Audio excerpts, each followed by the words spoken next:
我也觉得特别的荣幸，作为一名青年的粤剧演员，能够参与这样的盛会，能够坐在这里聆听汲取各位前辈老师们的真知灼见。在过去的大半年里，环境市粤剧新龙门客栈城市出圈了，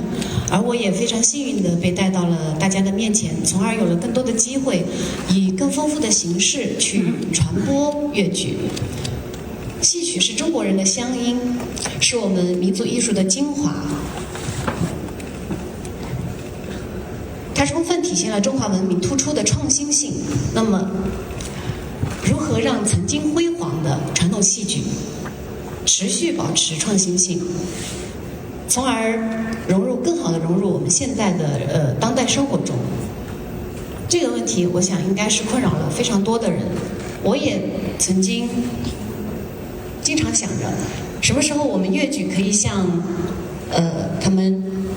火爆热门的音乐剧、话剧、舞剧一样一票难求。直到环境市粤剧新龙门客栈以我没有想象到过的热度出现。在对新龙门客栈这个现象的复盘中，还有观众的直面反馈中，我也渐渐有了一些不太成熟但是逐渐清晰的思考。我想要迎接戏曲舞台艺术重新的再一次的辉煌，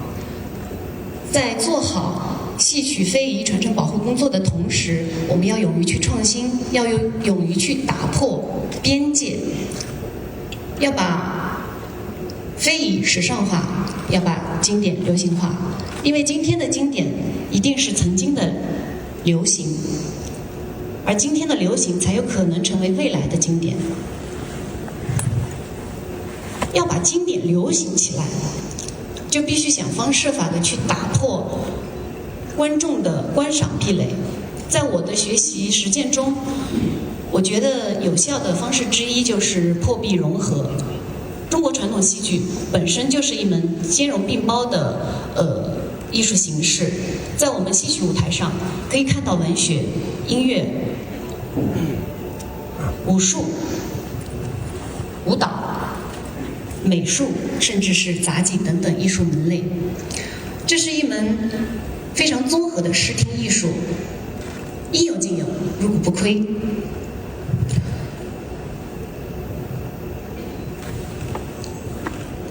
我们粤剧发展了100多年，其实从根源上讲也是创新融合的产物。在上世纪初，粤剧进入了上海滩，充分的汲取了大量的京剧、昆曲、绍剧的市场，形成了现在的板腔体的这个音乐体系。